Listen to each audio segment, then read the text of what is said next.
स्थिति में जब हम एलपीजी को लेकर एक थोड़ी सी डिफ़िकल्ट सिचुएशन फेस कर रहे हैं, इस स्थिति में राज्य सरकारों का और स्टेट एडमिनिस्ट्रेशन का रोल बहुत इम्पॉर्टेंट हो जाता है, खासकर होर्डिंग को रोकने के लिए और ब्लैक मार्केटिंग को रोकने के लिए।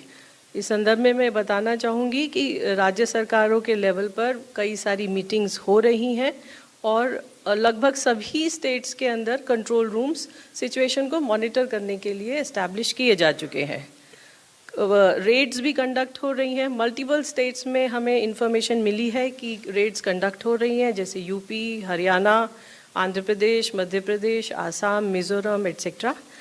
इसके अलावा हमारी ऑयल मार्केटिंग कंपनीज़ की जो इनकी अपनी टीम्स हैं, they have also been activated और लगभग 1100 लोकेशंस पर रिटेल आउटलेट्स और एलपीजी डिस्ट्रीब्यूटर्स पर सरप्राइज इंस्पेक्शंस कंडक्ट किए गए हैं।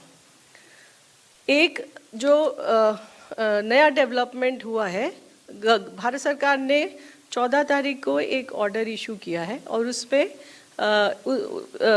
उसमें उसके द्वारा सभी लोगों से, जिन लोगों के पास पीएनजी और एलपीजी कनेक्शन दोनों हैं, से रिक्वेस्ट की गई है कि अगर आपके पास दोनों कनेक्शंस हैं तो कृपया अपना एलपीजी कनेक्शन को सरेंडर कर दें।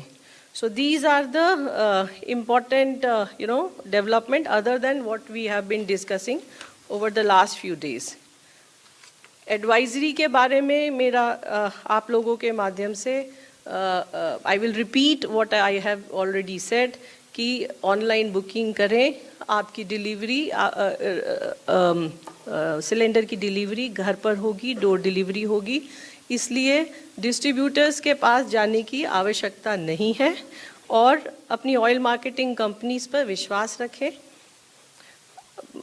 मल्टीपल जो जहाँ पर alternate source of energy available है, पीएनजी वगैरह, वहाँ पर उस पर शिफ्ट होएं।